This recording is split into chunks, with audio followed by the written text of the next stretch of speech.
Fala galera, beleza? Professor Wander falando mais uma vez. Então hoje nós vamos abordar o tema aí DPS e nós vamos ver algumas características que cada um tem.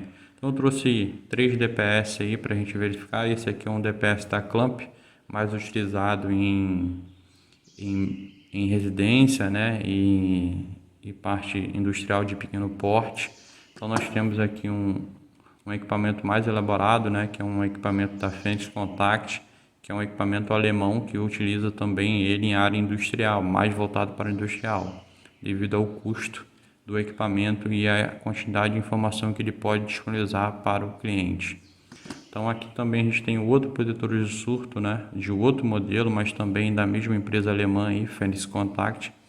É um padrão que a gente usa dentro da nossa empresa aqui, e esse ele teve aí uma avaria devido a um surto elétrico, né, uma descarga atmosférica de um raio.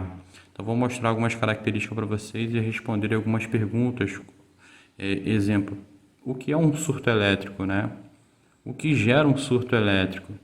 Então esse tipo de pergunta a gente vai responder, né? Então tem muitas perguntas aqui que alunos me mandam, né? Exemplo, qual a diferença entre sobretensão transitória e sobretensão temporária? Que tipo de problema os surtos elétricos podem causar? Então, tem vários questionamentos de alunos aí, eu vou trazer algumas informações para vocês. O outro aluno perguntou, minha TV queimou mesmo com ela desligada, por quê? Então, eu vou mostrar aqui algumas informações, alguns detalhes que pode aí trazer bastante informações úteis para você. Beleza? Acompanhe o vídeo aí até o final e vamos que vamos.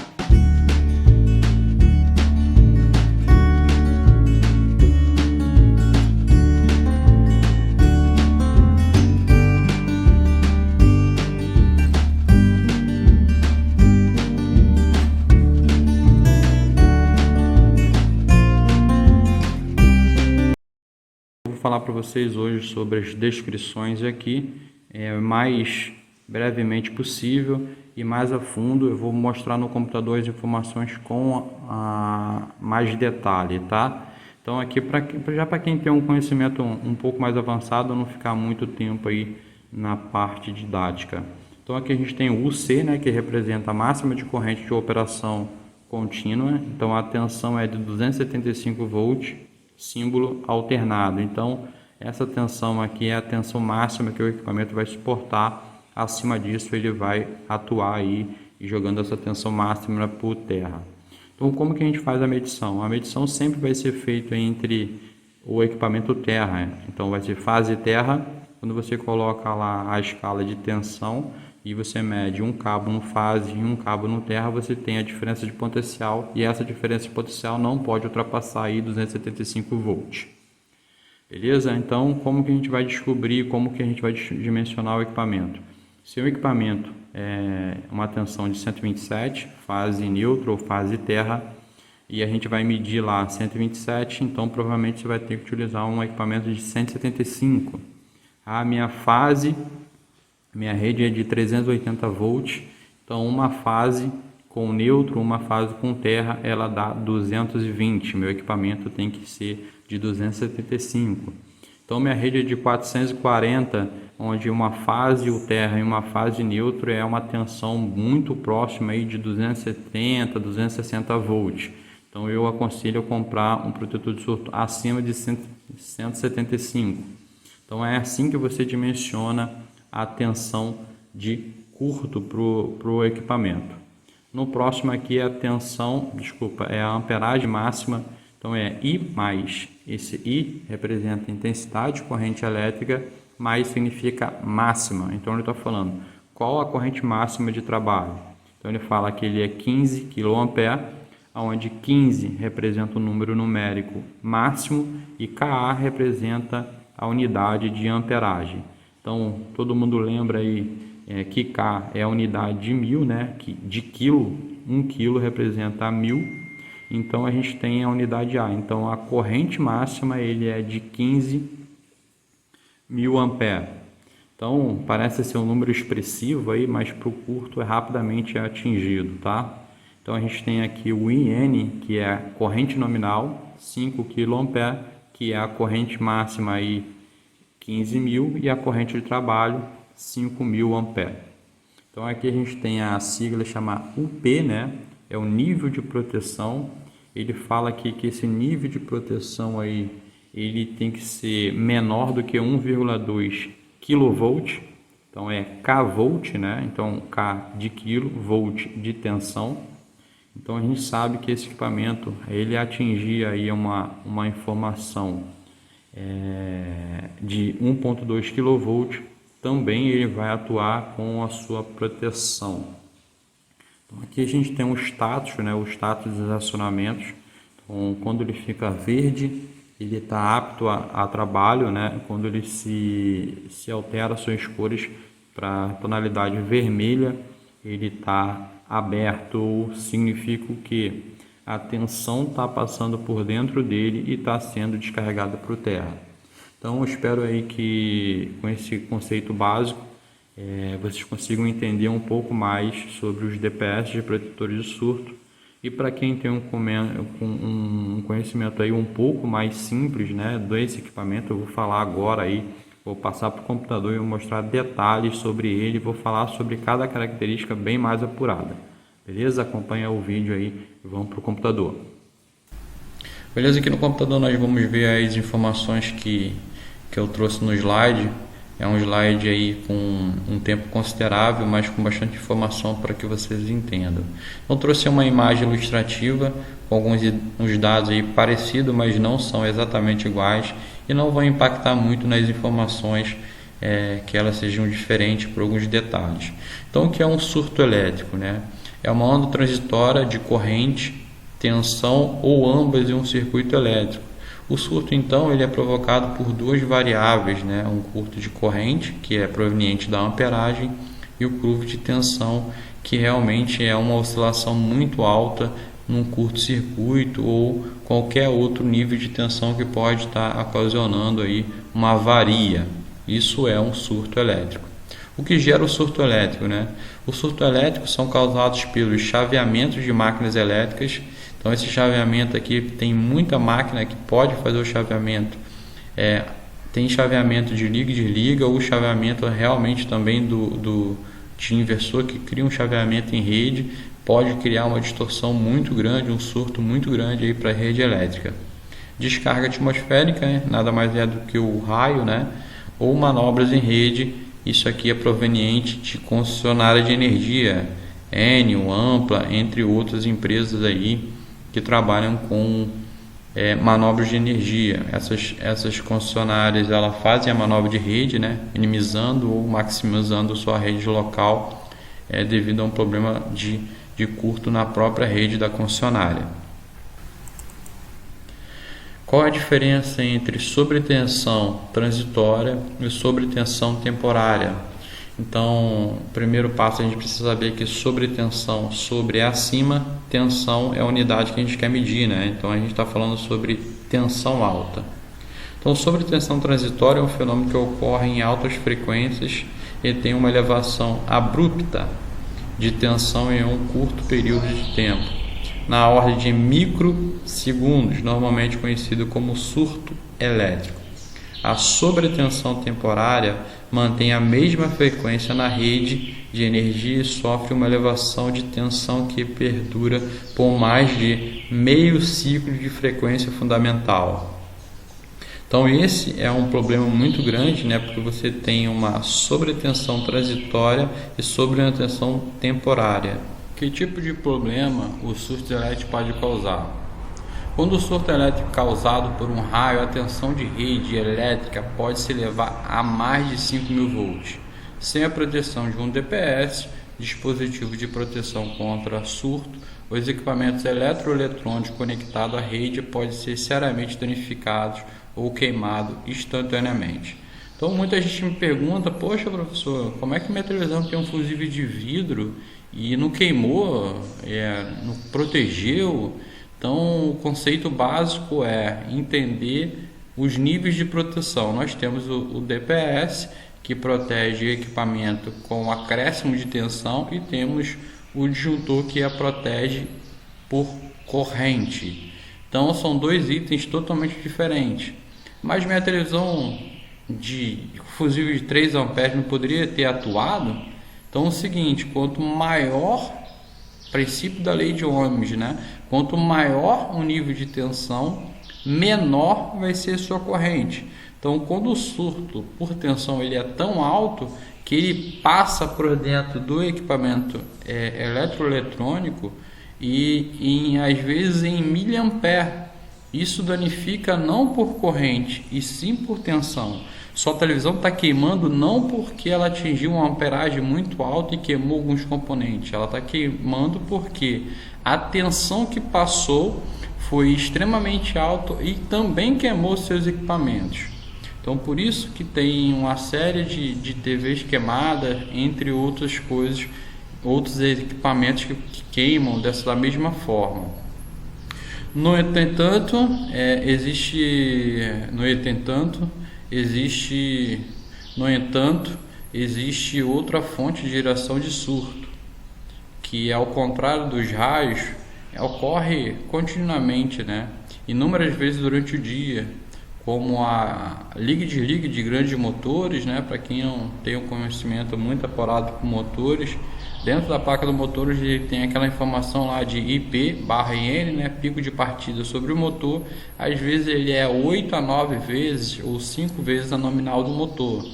Então, um motor de 10 amperes de corrente nominal, aí no surto ele pode chegar a 80, 90 amperes toda vez que ele for acionado, e isso cria aí uma grande distorção na rede.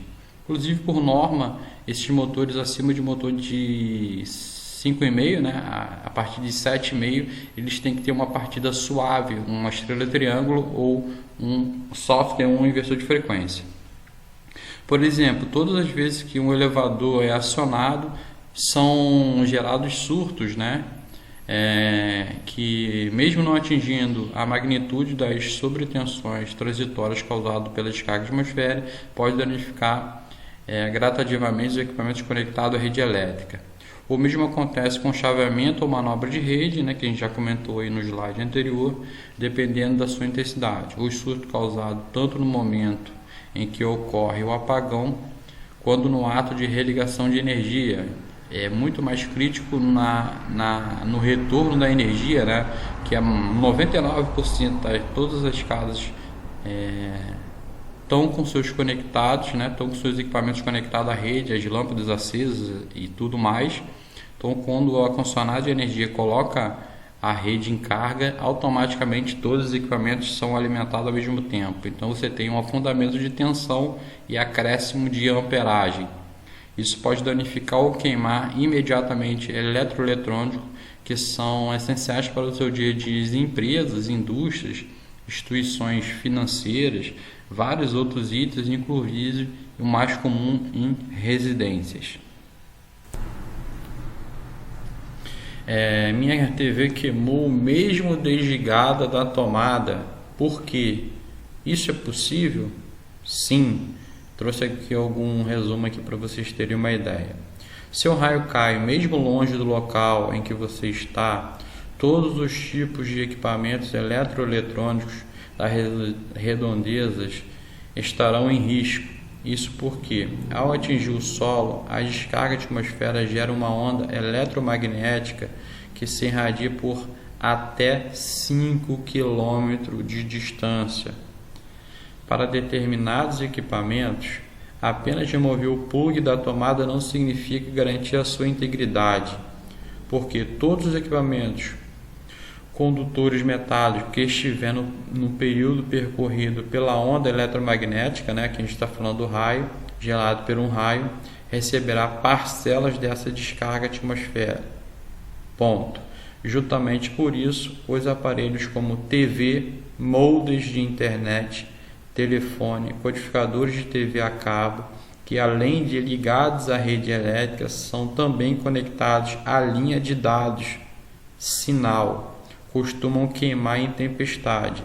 Modem é muito sensível, né? Esses equipamentos eletroeletrônicos, mesmo desconectados, realmente eles queimam. Já passei por isso, né? Então eu tenho um sistema aqui de proteção mediano, né, para bom, e mesmo assim eu tive perda de equipamento aí eletroeletrônico. Mesmo desconectado à rede elétrica, esses equipamentos eletroeletrônicos podem ser atingidos por surtos elétricos produzidos por meio dos cabos que fazem a ligação. Aqueles cabos coaxial, né, que é cabo de antena de internet, de televisão a cabo, né?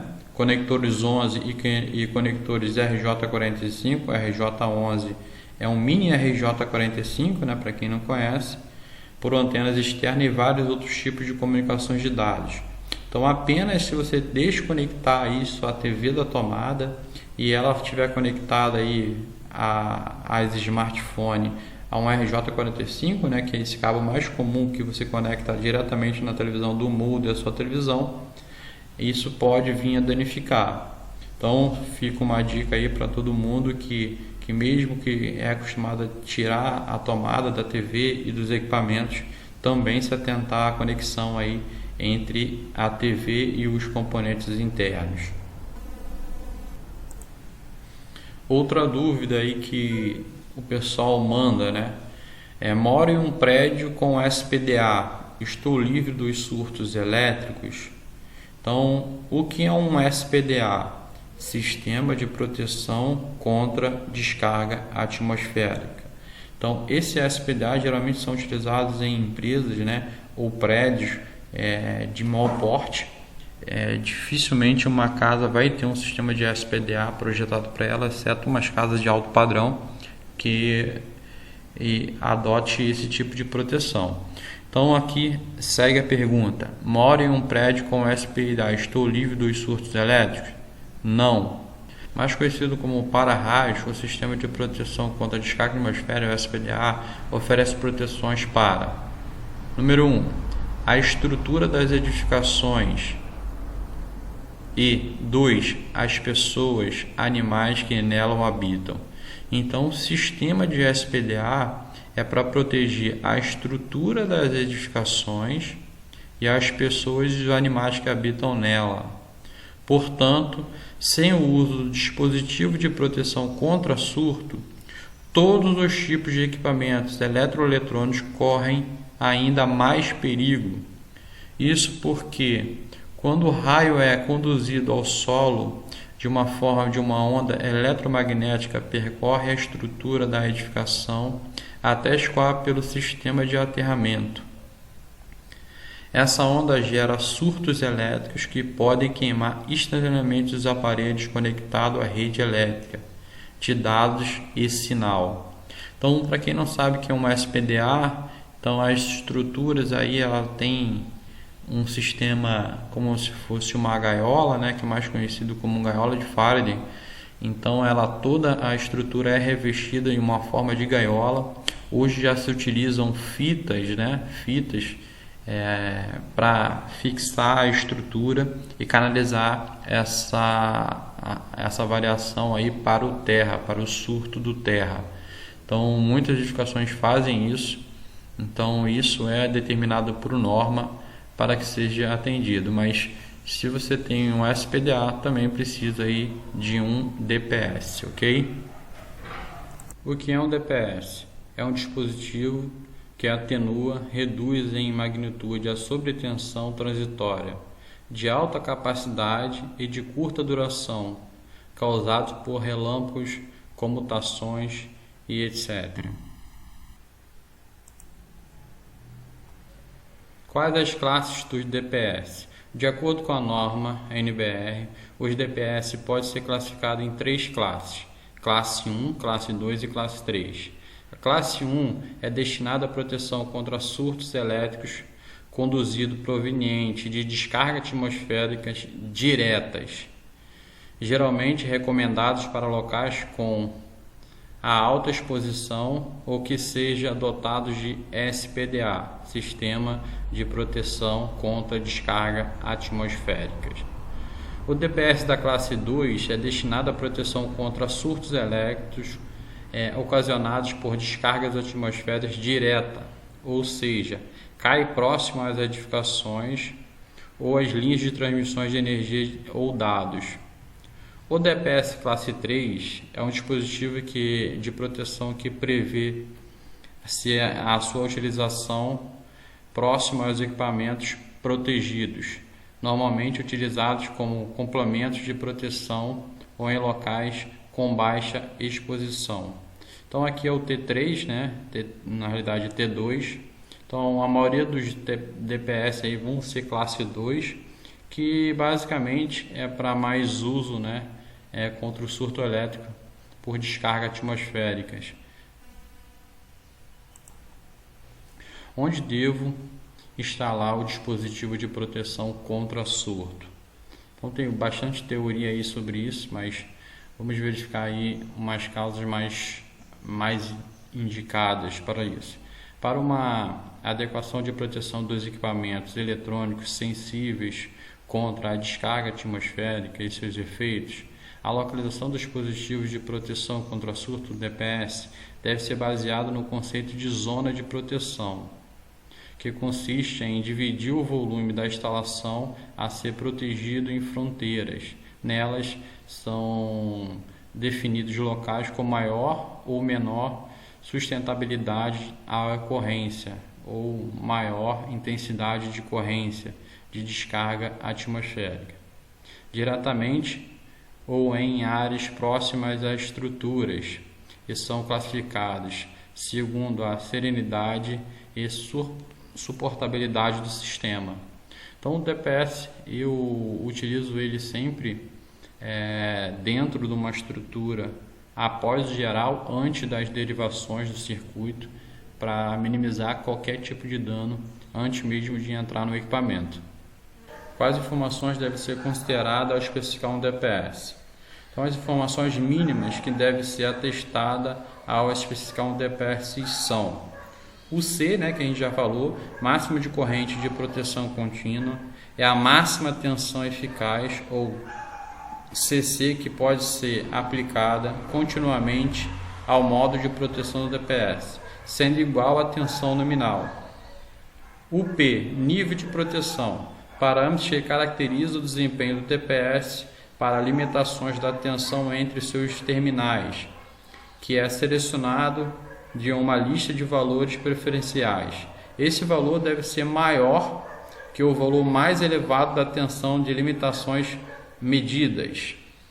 E máximo, corrente máxima, valor de crista de corrente através do DPS, com uma forma de onda 8/20 de amplitude de acordo com a sequência do ensaio de ciclos de operações da classe 2. E máximo é maior que IN. Então, corrente máxima tem que ser maior do que a corrente nominal. IN, corrente nominal, é o valor de crista da corrente pelos DPS com uma forma de onda de corrente 8/20. Essa corrente é utilizada para a classificação dos DPS para ensaio classe 2 e também para o procedimento do DPS para ensaio classe 1 e classe 2. Corrente de impulso, né? Corrente de impulso é o valor da corrente de pico e carga. Esses parâmetros estão relacionados aos valores de corrente de descarga atmosfera direta. Esse valor deve ser considerado somente em caso de utilização do DPS classe 1 ou 2. O que é um DP e quando preciso utilizá-lo? O DP é um dispositivo de proteção contra sobrecorrente. Então aqui a gente está falando sobre corrente, não sobre tensão, então uma corrente alta, também conhecido como dispositivo de backup ou elementos, seja ele fusível ou disjuntor.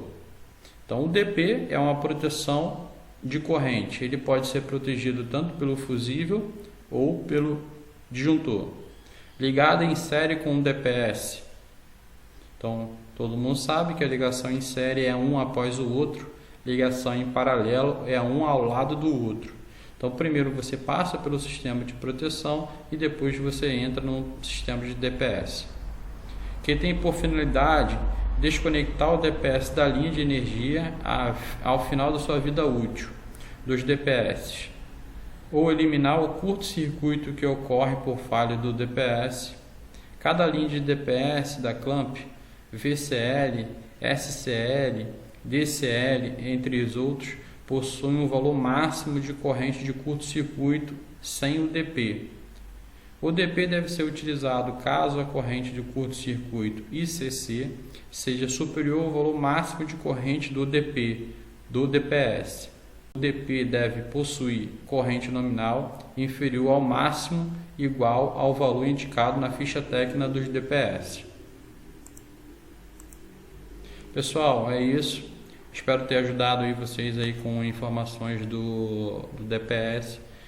Quem tiver dúvida aí pode encaminhar aí na descrição, aí na mensagem, que assim que possível eu vou entrar em contato e responder o máximo de perguntas possível, beleza? Um grande abraço a todos aí. Quem puder se inscreva, curte o canal se isso foi útil para você. Um abraço.